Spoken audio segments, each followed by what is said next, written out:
მოგესალმებით მეგობრებო, ჩემი სახელი არის დიუდი, მე ვარ MMA ჟურნალისტი და ბლოგი She Loves The Gloves ავტორი. ქართველი MMA მოყვარულებისთვის 2025 წელი თავადაც იცით, ძალიან საინტერესოდ იწყება. UFC-ს სუპერ მსუბუქი წონის ქართველი ჩემპიონი მერაბ დვალიშვილი იცავს თავის ქამარს პირველად ძალიან პრინციპულ ბრძოლაში უმარ ნურმაგომედოვის წინააღმდეგ UFC 311-ზე 19 იანვარს. ბრძოლამდე სულ რამდენიმე დღეა დარჩენილი და ჩვენს გადავწყვიტეთ რამე განსაკუთრებული გაგვეკეთებინა და დღეს გავისაუბრებით ძალიან საინტერესო სტუმარს, რომელმაც ამ ბრძოლისთვის მომზადების შესახებ ალბათ ყველაზე მეტად იცის ვიდრე ნებისმიერმა სხვა ადამიანმა და საუბარი რა თქმა უნდა მაქვს მერაბ დვალიშვილის მთავარ მწვრთნელზე, ჯონ ვუდზე. Ladies and gentlemen, today we have a very special guest with us, stopping by to give us some of his thoughts and share his views of the fights is John Wood, obviously Merab Dvalishvili's head coach. Our audience hopefully knows by now, Merab will be making his first title defense for the UFC Bantamweight Championship next Saturday or Sunday for Georgians at the UFC 311. First of all, John, welcome and thank you so much for doing this. Yeah, thank you for having me on. I appreciate it. Well, I'll be very honest with you. I've been kind of dying to pick your brain about this fight ever since I first heard the ramblings about it. I would say back in September. So yeah, this is a great opportunity. But before we begin, I just wanted to get something out of the way, I guess, just on behalf of our team and obviously, I guess I could say the entire country of Georgia, really. We would like to say that our thoughts and prayers go out to people in California who we know unfortunately is suffering from these terrible fires and it's very, very unfortunate. We hope everyone's safe and I do hope that everyone you know and kind of your family and friends, everyone's safe. And thank you to the first responders who are helping, fight the nature. And we hope that the situation gets resolved as soon as possible. Well, I guess we can just kind of transition to the fight itself. You probably are having your last hard sessions already. So if you could give me just one word description of this training camp from your side, what would you say it is? Oh, one word. Let's go with, well, I mean, there's lots of one words. Or a phrase, I mean, yeah. It's been crazy. It's been a crazy one. This whole thing has been crazy, but good. The whole thing has been a whirlwind, kind of a chaotic deal, but we've settled into camp. It's been a very, very good camp for Merab. I'm happy, very, very happy with where he's at. Very, very happy with how he's, he's come along and even learned in such a short camp. He's gotten better in this camp. And that's the one thing with Merab is he's always in the gym. So it's never like, oh my God, we got to get in shape. We knew this fight was on the horizon. We didn't think it would happen for a few more months. He wanted to take a little break, but UFC had, other plans and really were pushing for the fight, so he stepped up and said, let's do it. We knew we were going to fight Umar eventually. It's just the time that Umar was pushing for, the time that we wanted to do it. It wasn't lining up, but here we are. That's the way that things happen in the sport. And you got to make changes, you got to make shifts. And we got a good 7 weeks. And like I said, he's in the best shape I've seen him. He's the best striking. Everything's firing, on all cylinders. So I really think that we're in a good spot for the fight. Happy to hear. Well, if it was up to you, again, as you mentioned, 7 weeks is a shorter camp, I guess, especially for the first title defense, especially if you take in consideration the fact that last week is pretty much, reserved for weight cutting. So you lose a couple of days there as well. But in an ideal situation, if it was up to you, what's your sweet spot? How many weeks would you prefer? How much time? Everybody's different. At Syndicate, we train every day to be ready. Our practices are set up to, if you're coming in just for MMA practice, our MMA practices alone will get you ready and prepped and prepared to have a short camp, so everybody there is always kind of ready. 6 to 8 weeks is really not an abnormal thing. The way Merab trains is a little, he's pretty hardcore. He really likes to get in it and have a longer camp and go. But like I said, with him, the time frame didn't matter. It was just after the fight and the things that were going on of healing up from some bumps and some bruises and even traveling and going home. This time frame is it's fine for us, it was just a scenario, so honestly a hard 6 weeks camp, like 8 weeks I believe is perfect. If you're in shape, as long as you're in shape already going into camp, 6 to 8 weeks is fine. You're gonna have a hard 6 to 8 weeks. Past that, it's just kind of prepping and being ready for the camp. So like I said, the thankful thing with Merab is he's always in shape, and it doesn't take, it takes him a week to switch gears and get going, and we're right back where we were, being fight ready. And so, it just was kind of, like I said, we didn't have any idea the fight was going to happen until the day the fight was going to happen. The day after the fight was announced, we knew the day before the fight was announced. That's it. That's like, there was no prepping. There was no like, oh, I think we're going to do this. It was boom and like that. And then camp started. Whoa. So yeah. It was a little chaotic, but like I said, we're settled in, and I'm very, very happy with where he's at. And I think we're going to have a good result.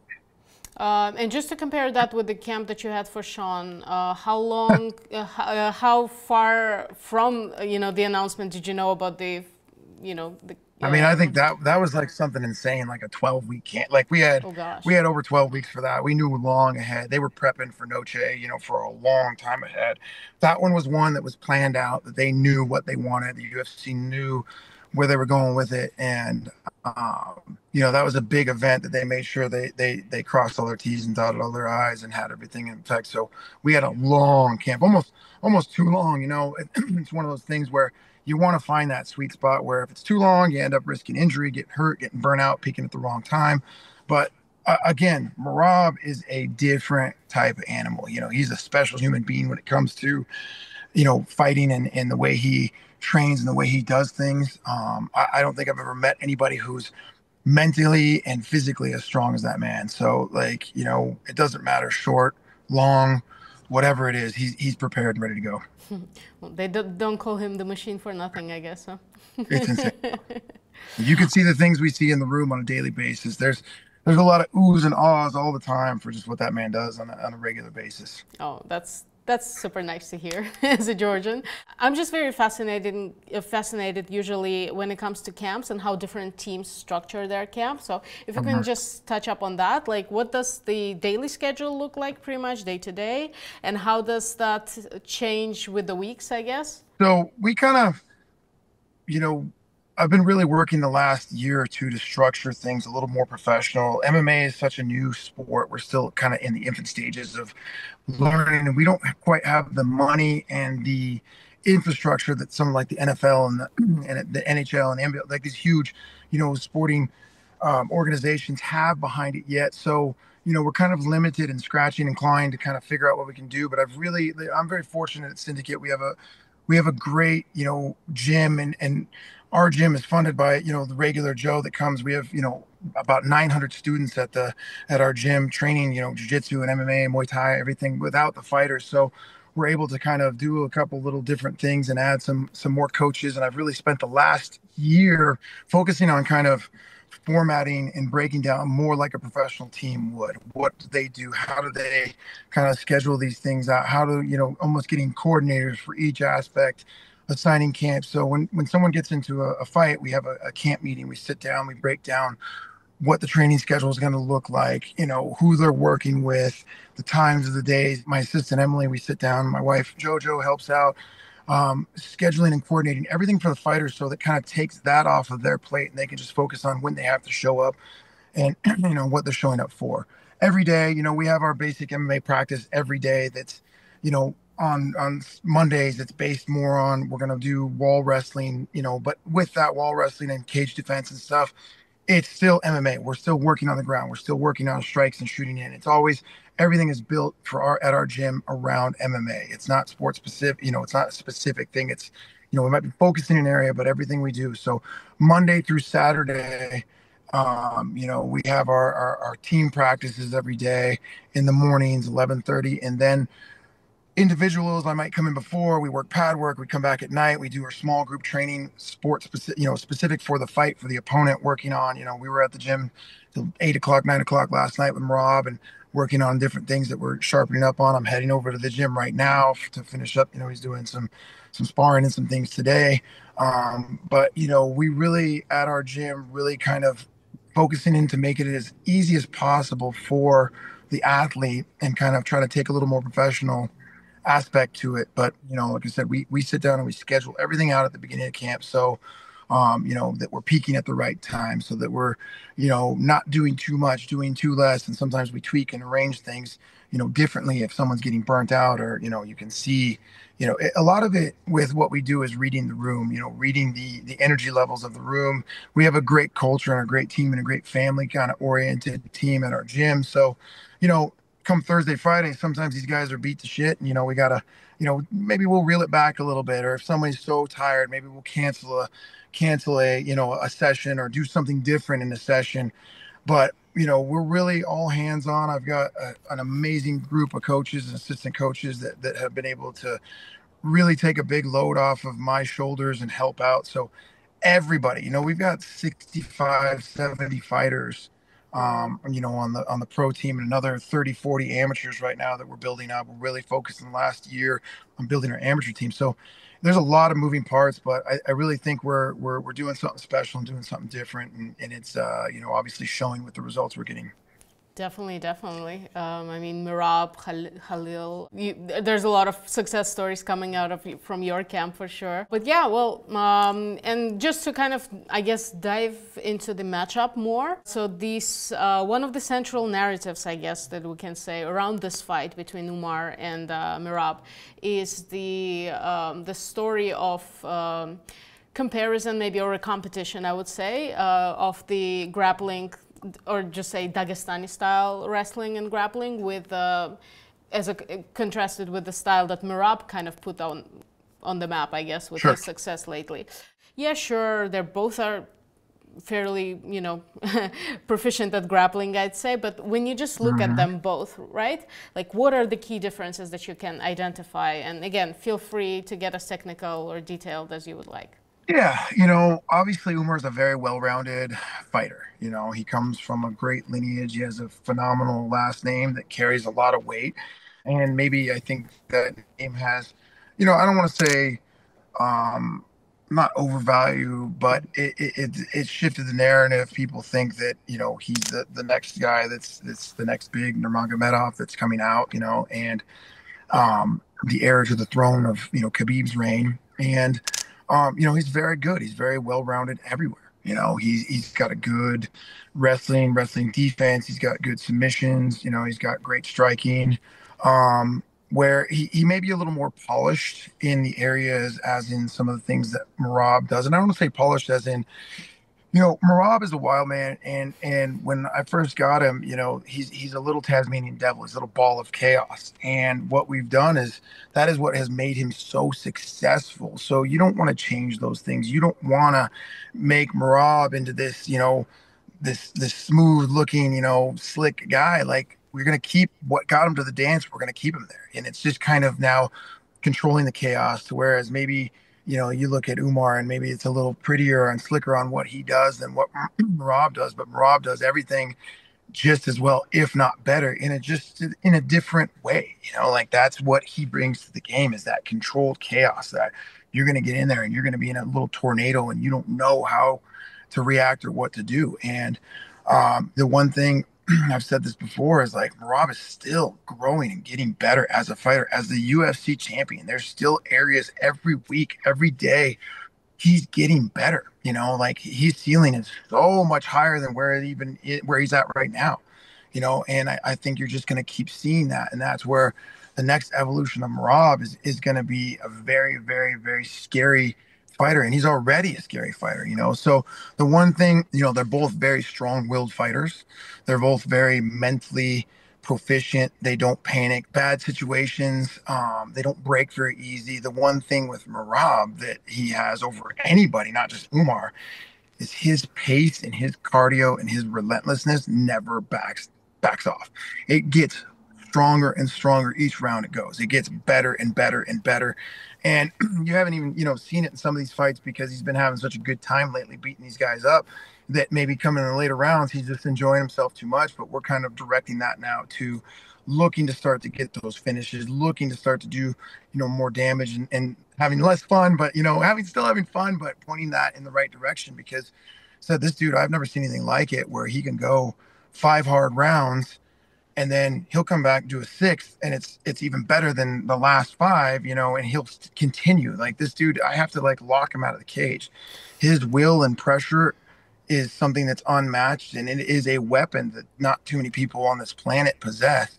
And that's a big difference where, we're going to see, I know Umar is going to be very proficient in what, they're going to know what we're going to do or what they think we're going to do. They're going to be prepared for what Merab brings to the table. And that's something where my job has to been, okay, they're going to know we're going to do this. So we're going to do this instead, and obviously without getting into too many details, but, I wouldn't be surprised if you see a good striking matchup out of this fight, and obviously you're going to see some takedowns and you're going to see some takedown defenses. And I think in this fight that you're going to see both guys go through a little, some tough spots. They're going to both put themselves in some tough spots. But at the end of the day, we got a very live dog in that fight. And I just don't think that there's anybody on this planet that matches up very well with what Merab brings to the table. Do you feel like people almost don't really understand how big of a superpower it is for a fighter to go into a fight and just never have to worry about the gas tank and about getting tired? Do you think that's just kind of being overlooked by the rest of the world, kind of? Yeah, I mean, it's amazing. That is something that we all, and I mean, Merab might even, who knows, maybe Merab gets tired, but he just doesn't show or just doesn't tell or just doesn't, I don't know. I've never seen it happen in the last 4 or 5 years I've been around him. I've never seen the man get tired, honestly, in the mat, in the cage. I just don't see it. So that is something that's such an amazing card to have to be able to keep in your back pocket, that just you can go. It allows you to do things that other people can't do. It allows you to put a pace that people can't, keep up with. But I mean, all the way around, Merab, he's always, in all these fights, he ends up being the underdog. I always go back to the O'Malley fight where, when we first got that fight announced, we were the favorite, but that shifted as time went on, and the hype for O'Malley is real. The hype is amazing. He's got a big following and the UFC behind him. And so, I mean, they were pushing him, and by the time the fight came, I don't think there was a single person that thought we were going to win the fight. Not one analyst, not nobody. It was all, and I was just like, I don't see what these people are seeing. But, he's always the underdog. We were supposed to go out there and die in the first 30 seconds. O'Malley was going to hit a right cross or a jump knee and kill, Merab was going to die in the first round. And it was this unwinnable thing. And then within 30 seconds, it became the easiest fight he's ever had. And I'm not saying that's going to happen in this fight. But, I think there's a lot of, hype on the name. And I do believe, like I said, Umar is a very good fighter, and I do believe he is the next best guy. But I think there's levels, and I think what Merab has, done in his career and who he's done it to and who he's been in there with is going to pay dividends in this fight, and it's going to show that there's levels, and I believe Umar is on that level. Close. I just, like I said, I believe that Merab is still getting better and on a different level. I'm so glad that you touched up on this subject, because I honest to God, I try my best to, not to be biased when it comes to analyzing Georgian fighters' fights, I guess, and just their levels and their skills. And I like to think that I do a pretty good job with that, pretty all right job with that. I think, if anything, I usually think of them maybe some less than they, or I pretend like they're worse than they really are, because I'm just so scared to kind of get my hopes up, When it comes to this fight, honestly, when I hear, and I'm not talking about fans or, the betting gods or something, because we all know that there's reasons why these odds work like that and stuff. But even when I just listen to some analysts or, journalists, people who work in the field, I honestly feel like I'm on an island, and at the same time, I feel like maybe there's I just know nothing about the sport, clearly. And I'm very glad that you kind of, touched up on these subjects that maybe there are some things that people are not seeing. Yeah, and that's a lot of it is it's the hype machine that's been built up. People get built for whatever reasons. Obviously, Khabib and his family lineage is very special. That's a big thing, and that the UFC had embraced that, and they're running with it. And there's a lot of money behind hoping, from their side of the country that wants to see, or their side of the world that wants to see Umar take that championship. And that's why I think he's getting the push that he's getting. He's a very good fighter, and I don't want to ever take anything away that, his name, having the last name has got him where he's got him. He's got where he's got because he's a good fighter. But that name does start to carry into the hype where you hear the general public and the bettors and the people going, there's just no way he's better everywhere. He's going to do. I mean, where do you see this from?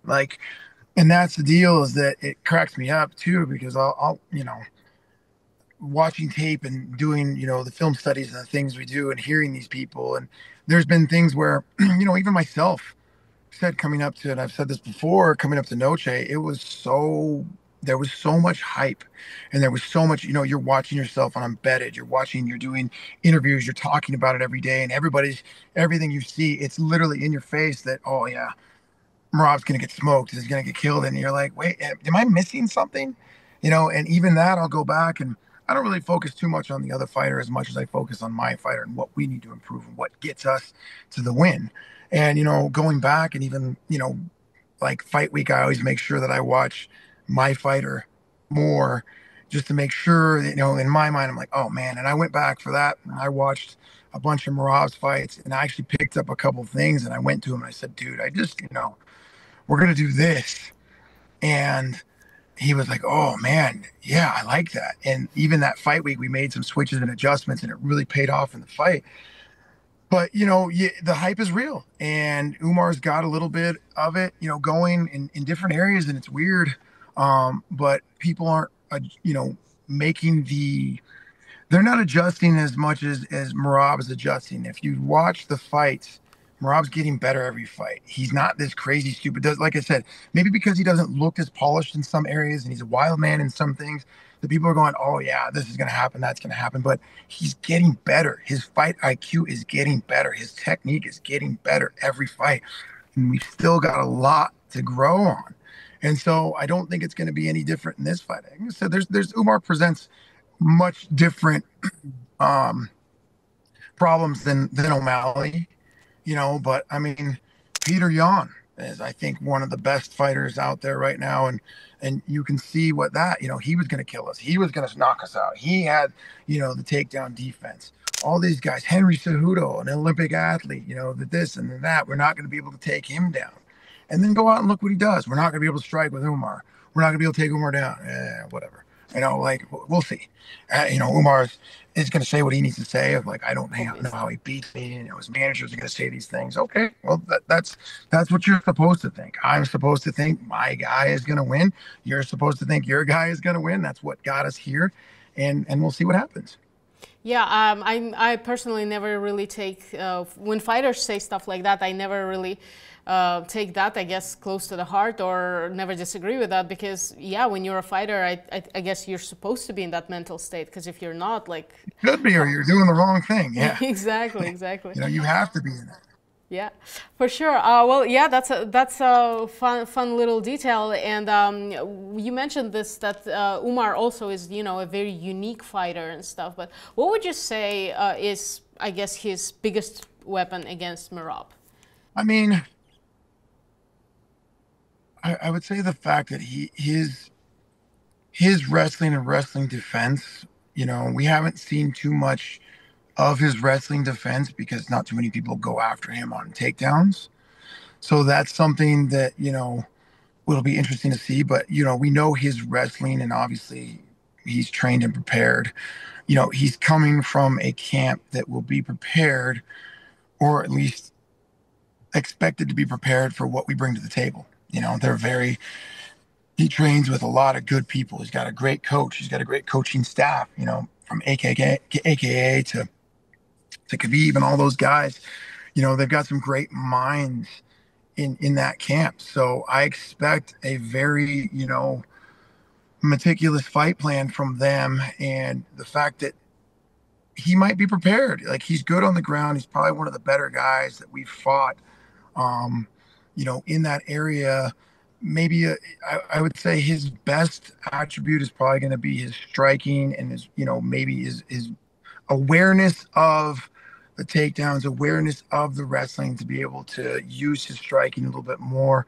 But obviously we're planning for that. And obviously we're planning to get around that, so he might be able to, we expect him to be able to do what he's supposed to do and shut us down in some areas a few times, possibly, but we're prepared for that and we're prepared for what comes next, so he's just a very well-rounded fighter. He's a very well-rounded fighter, very well prepared. And we know, those guys train hard and they're going to be ready for what, we might bring to the fight. Yeah. Just as you said, it's such a fascinating matchup in that sense, because you get these two guys who are obviously very talented, obviously very skilled, obviously very determined, have this championship mindset.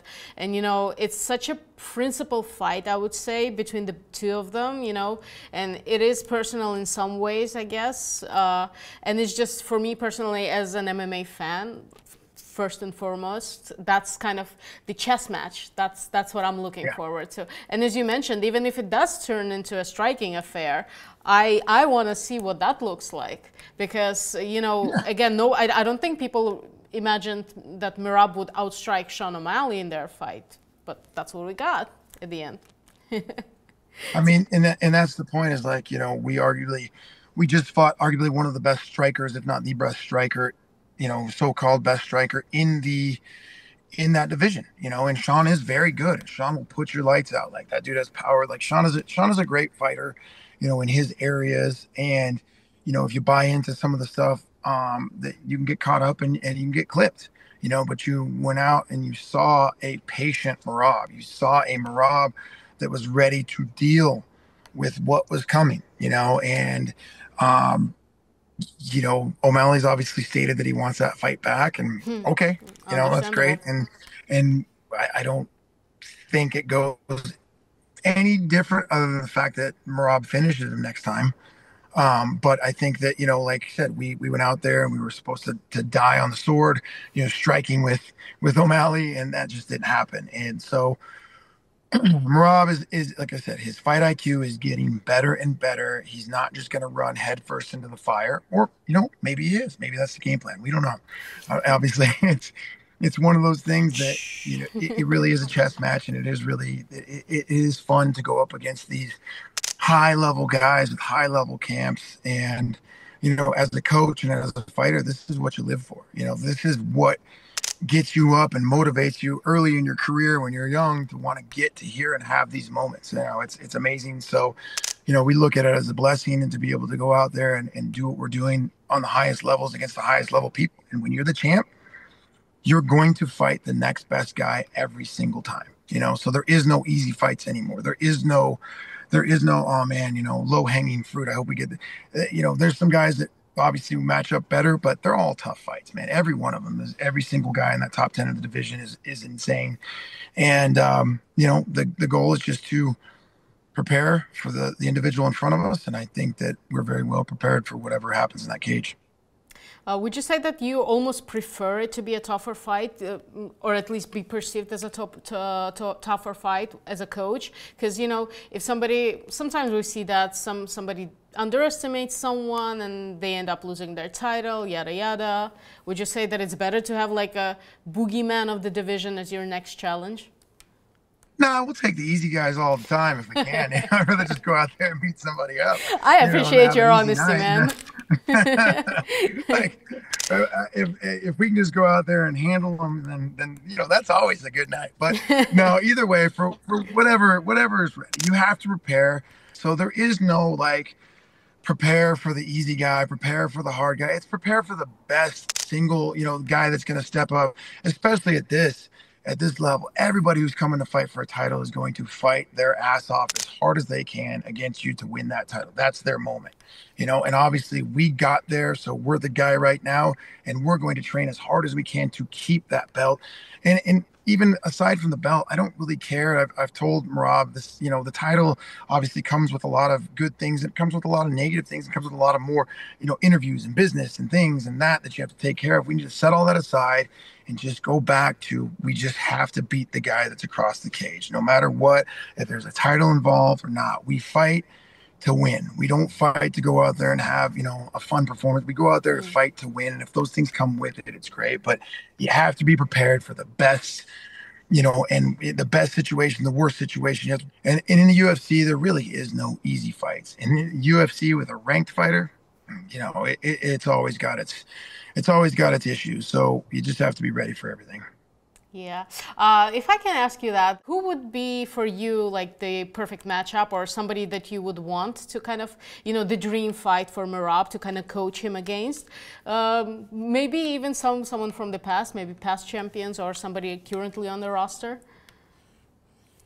Man, I mean, I think he's already fought all the past champions. You know, so, you know, obviously Dominic is a legend of, you know, the sport, and that would always be, you know, a young, healthy Dominic Cruz. Yeah, prime would be an Dominic. interesting fight. That was a guy that, yeah, he was the guy that was very hard riddle to solve for a lot of people.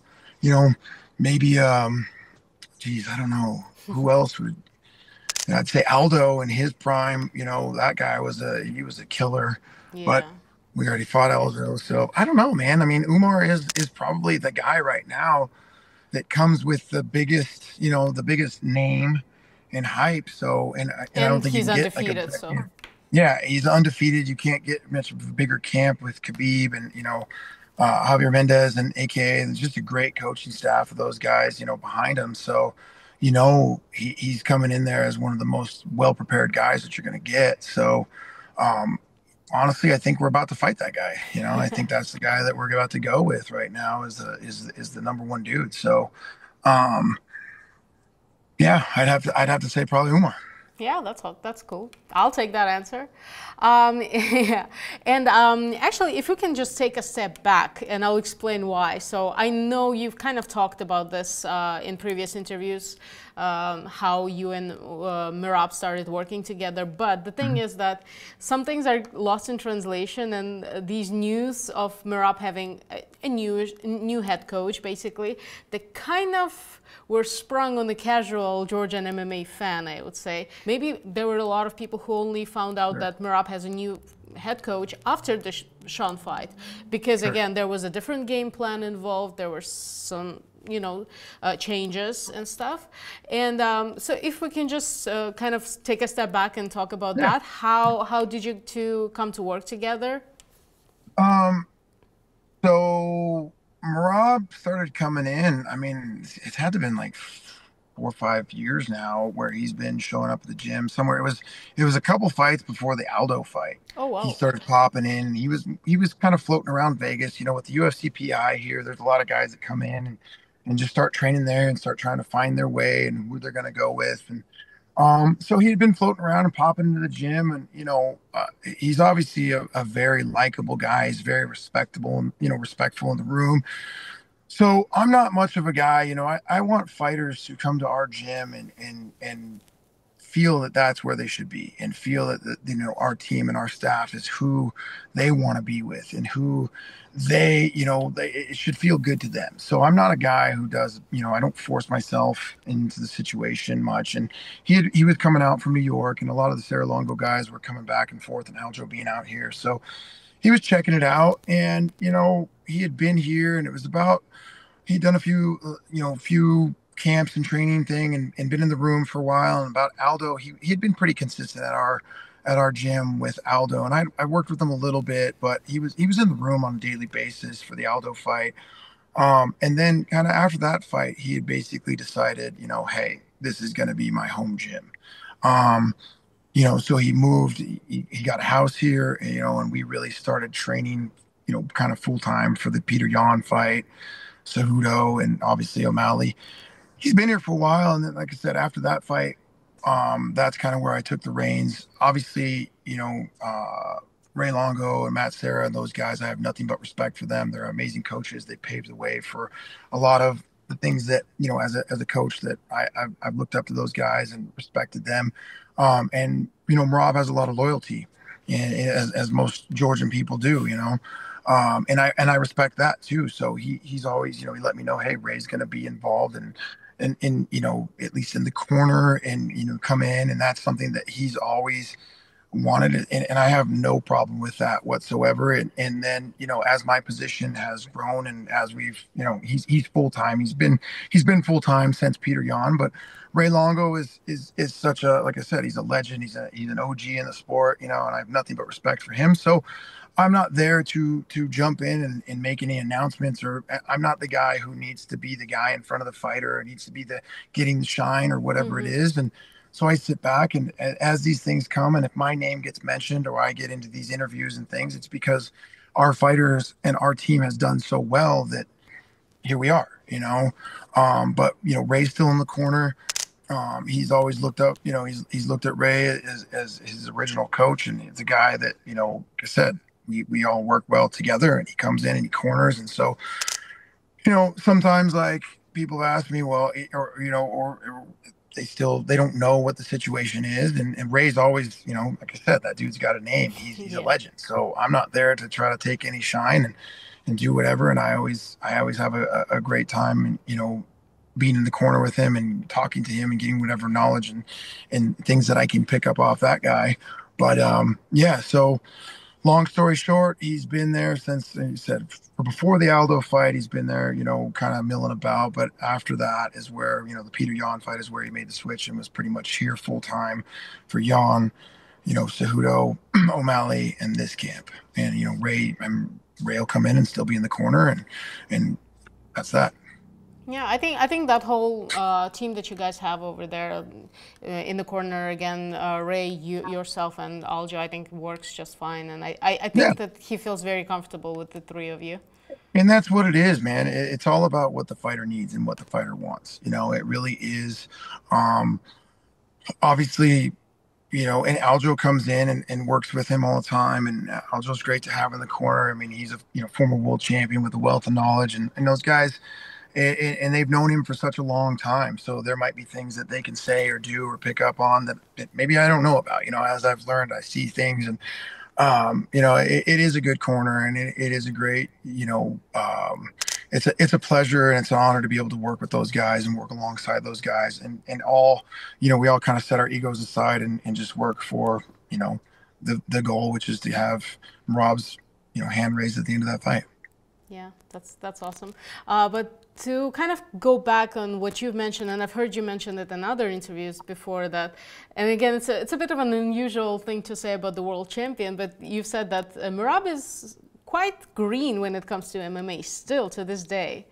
And I was just kind of wondering, since you've been working with him, what are some of the aspects or disciplines of MMA that you've kind of put a lot of work into? Again, we've seen his improved footwork. I don't think anyone has expected him to move the way that he moved against Sean. That was a bit of a pleasant surprise.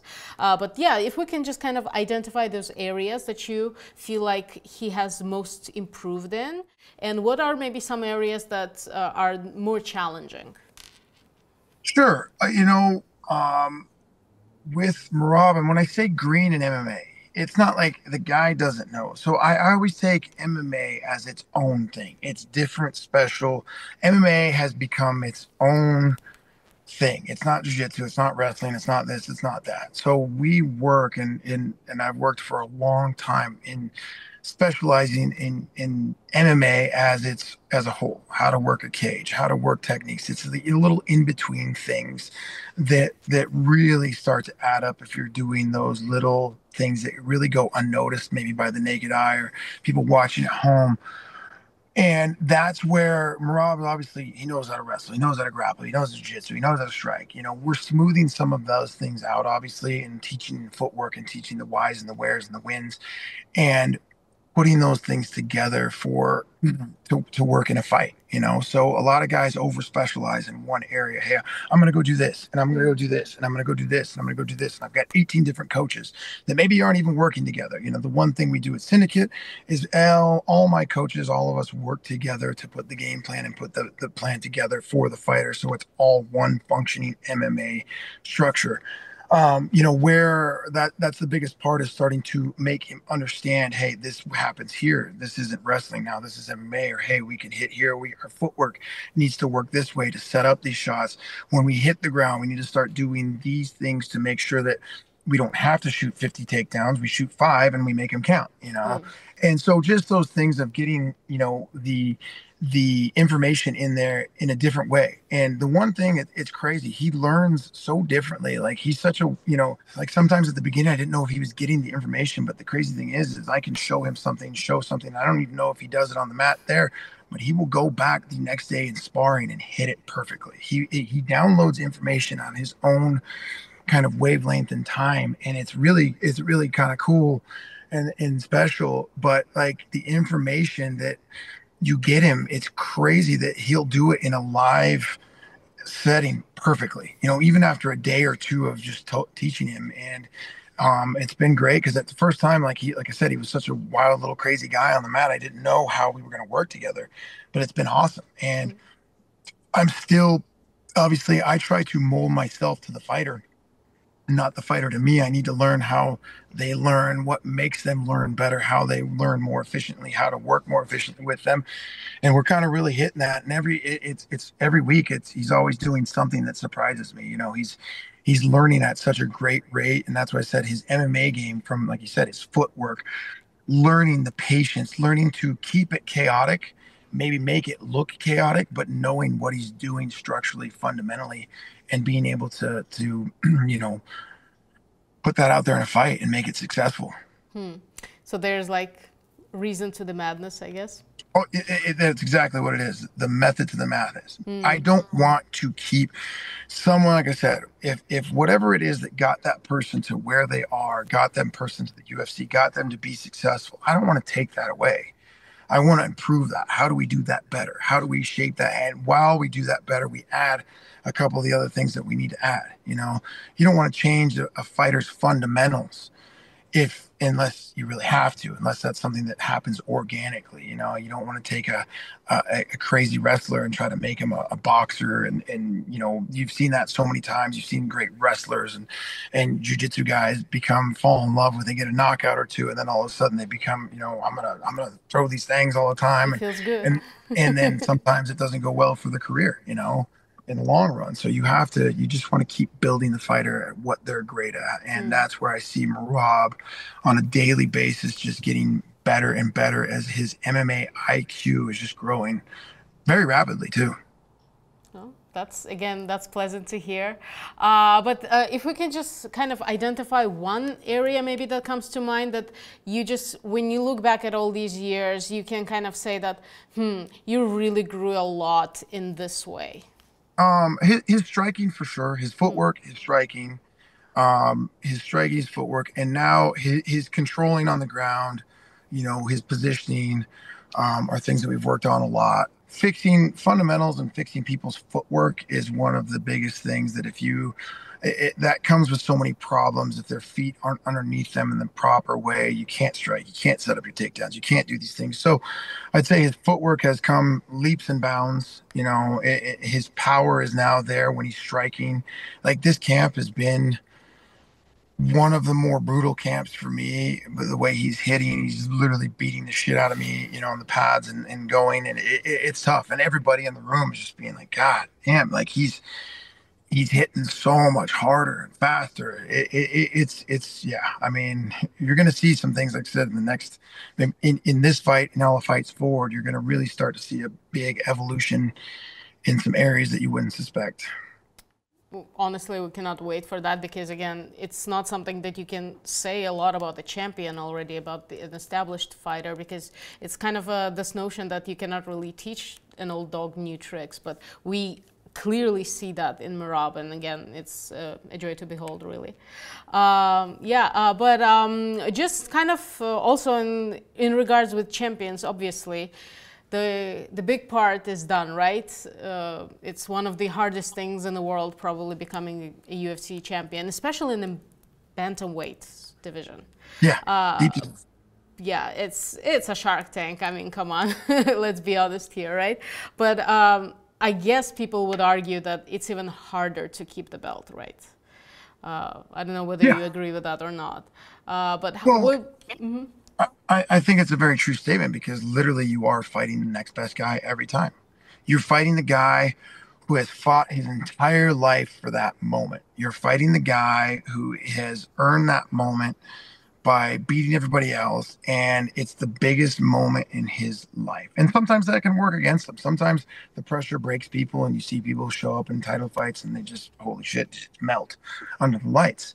But I mean, you have to assume that you're fighting, this is going to be the best fight of this guy's life, you know? And so it's tough. And when you get the guys, you get a lot of these champions who do enjoy the champ life. You do start going off into that, oh, I'm the champion and now it's whatever. And that's not the way you're going to keep it. You have to, when you become the champion, you got to buckle down and you got to double down and go harder. You got to train, because like I said, everybody's coming for what you have. So you have to be prepared for that. And it's no easy task. Like I said, it's no easy task fighting the best guy every time. You know, when you're in a sport, you're playing football team, you go out, maybe you play a good team, and then you're going to go play two shitty teams, and you're going to, do that. Like, you're not playing the best team every single time. It's tough, so there is levels to that of being a champion. And like I said before, there's a lot of pressure and a lot of new things that come into it. There's a lot of interviews. There's a lot of expectation. There's a lot of things that you have to show up and do, appearances. Now you have the whole world looking at you in a different light, and it's tough. There's a lot of things. But the one thing I will say is Merab is not any different. He hasn't changed. There's nothing different. There's nothing that I don't foresee any kind of, massive shift in his life other than to continue to try to win fights and maintain that belt. He is the same guy as he was before. He shows up the same every single day, driving the same car, wearing the same clothes. He ain't, he's not gone off on some crazy, spending, partying. That's not him. It's just, he is what you see. He's got a big heart. He wears it on his sleeve. And, like I said, I think he's very motivated to keep that belt. Yeah, I think his priorities lie elsewhere. I think it's safe to say that. But when it comes to MMA, what would you say is like the best, I guess, maybe the most effective way, in your opinion, to keep that championship status? The best bet to keep racking up those title defenses? Obviously, there's a lot of things that go into that. Talent, time, work ethic, all of those things, and a little bit of luck. I always tell people, it's not just, how you can be the hardest worker in the room and not achieve your goals. You can be the hardest worker. You can have the best camp. You can do everything perfect and go out and get knocked out in 10 seconds. That is the great thing and the terrible thing about the sport. And you got to buckle up for it. And it is a roller coaster. It is the highest of the highs and the lowest of the lows. And the only thing you can keep doing is just enjoying the ride. The thing that, everybody loses at some point in time, other than John Jones. That's the guy that I don't think he's ever going to lose. But, that is the guy. Is that a prediction with the battle with Aspinall? Yeah. No, John Jones ain't. Until John Jones loses, I don't believe he's losing. That is God's gift to fighting right there. But everybody has that moment. You're never going to go. The greatest always, go, other than Khabib retired. He retired undefeated, so there are a few special guys out there that do it. But 99.9% of the fighters out there, you're going to deal with adversity. You just don't know when it's going to happen, when it comes. The only thing you can do is just keep trying to get better, keep trying to improve, keep trying to make sure that you're not staying stagnant. As myself as a coach, if I believe that I know everything, if I believe that there's nobody else better than me that I can bring in to help, if I believe that, this is the tried and true method, is when I start to fail, is when my fighters start to fail. Same thing for a fighter. You have to be constantly wanting to grow, succeed, and improve yourself as a person, as a fighter, as a coach, as everything. And that's where if you become stagnant and you become complacent in what you're doing and you become, bored if you're doing so well, and there's things through time, there's things through injuries, there's things through your body. How long can your body hold up? This sometimes it's not up to us. It's not up to the fighter when you're gonna, when the bottom falls out, when the crash happens. It's just you gotta, just like I said, you gotta keep waking up and doing what got you there and keep doing more. You have to keep striving to get better. And if you don't, then someone else will get better and they will beat you. Yeah. Well, let's hope that doesn't happen in case of Merab. As somebody who's known him for so long, right? What do you like? I understand that because again, I understand the American culture too a bit, and I also understand the Georgian culture, and so I see those things when he's being misunderstood or there's some things that get lost in the translation. But as you, as his coach, as somebody who knows him well, obviously, and kind of sees him through this American lens and perspective, what do you feel that fans or maybe other fighters or just general public does not really quite understand about Merab that you would want them to kind of know about him? I mean, Merab has nothing but the best intentions for, he loves what he does. He loves the fans. He loves the sport. He's a very prideful guy. And, a lot of the things that happen in the background, and especially the Georgian culture and different cultures, like you said, it's different than the American, culture sometimes. And obviously there's the the language barrier and the understanding, and sometimes he gets lost and tied up into trying to get his points across. Merab is one of the, like I said, one of the funniest dudes. When he's not in camp and he's got his social media fire in it, that's all him, man. And he's hilarious, and he's just got such a big heart, and he's great. He's such a great guy inside and outside of the gym. My son loves him. He's my son's favorite fighter, and he did a report on him and dressed up as Merab. And Merab, spent time on the phone with him, interviewing him, and gave him his what is it, papaka? Is that what it's called? Yeah, he wore that in there and dressed up as Merab. He's just such a good dude, man. And sometimes when these rivalries and these things happen, and especially in a different culture and language, it gets mixed up, and people aren't understanding that like I said, the fact of the narrative that anybody thinks that Merab is afraid to fight anybody cracks me up. That Merab's ducking somebody, and there were some things I've told Merab, hey dude, like, just stop, shut this off, because it is being misunderstood, and even sometimes the UFC. But the one thing right now that I would say the big narrative for this fight is that Merab is afraid to fight somebody, or Merab is this or that, he's ducking. Stop it. Merab's never ducked anybody. He's not going to duck anybody.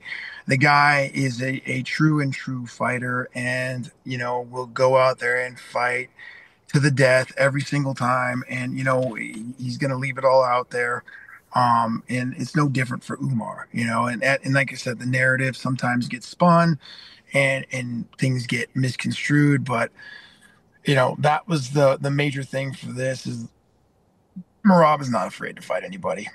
He's a great guy, and obviously there's all the Umar's fans are going to say what Umar's fans, need to say, and the Georgian fans and American fans that are behind Merab, they're going to say what they need to say, and that's the great part of the sport is where unfortunately social media allows us to be touched by every single person in the world, and sometimes Merab gets a little caught up in things and a little emotional, and I said, it's a cultural difference. There's things that people think they can get away with in this country by talking shit or even touching people or doing stuff that you ain't going to get away with that in, certain parts of the world and even with certain people here. But Mike Tyson's, said it the best, is that social media has allowed people to talk shit and say things that they would never say to your face with thinking there's no consequence, and that's what I respect. We've got a huge Georgian, community at the gym now, and fighters, and I love every one of them. They're loyal to the death, and they will, if you disrespect them, I've learned there's things, okay, you don't say certain things to certain people like that you would say to Americans because they take it differently. Yeah, definitely. And so, like, I love it. I love the fact that these guys are so, respectful and loyal and prideful, and that's the thing I think sometimes is lacking in a lot of different cultures all over the world. And, I think that's it. Like, I think he is who he is. And like I said, in my eyes and everybody around us and everybody knows him, he's a great guy. Good. Okay, I hope people are taking notes, honestly. And just one more question, and I promise I'll let you go. Islam versus Arman rematch. How do you think it goes? Who takes it? And what do you think is the deciding factor here? I'm a big Arman fan, and I would love to see him, get that belt. I do. Like, Arman I've worked with him, trained with him, and he's a great dude. He's so talented. That guy has all the tools to win this fight. With that being said, Islam is something special. He's another one of those guys. There are holes in his game that, there's small holes that maybe Arman will be able to utilize and to open up and take advantage of. But man, right now the guy is just massive. He's a massive guy at that weight class. He's so strong. And again, he's getting better in areas for his striking. It's very hard to bet against Islam, at this point in time. I haven't seen anything where, I do believe Arman is the best matchup, for him. And like I said, I would love to see him get it, but, as a realist, I just don't know how he beats Islam. Yeah, I'll take that. I'll take that answer. And again, yeah, two fascinating matchups, in a way similar, in a way very different, obviously. But again, as a fan of the sport, the only thing I can hope for is that we get a great fight. And again, John, thank you so very much for doing this. This has been an absolute pleasure. Would love to even hear your recapping of the fight as well, post-factum, obviously.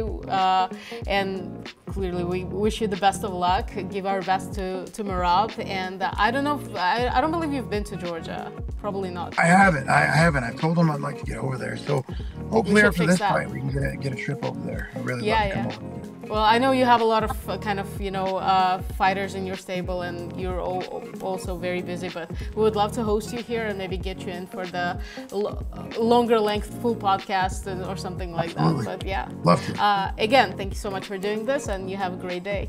Hey, thank you. Take care.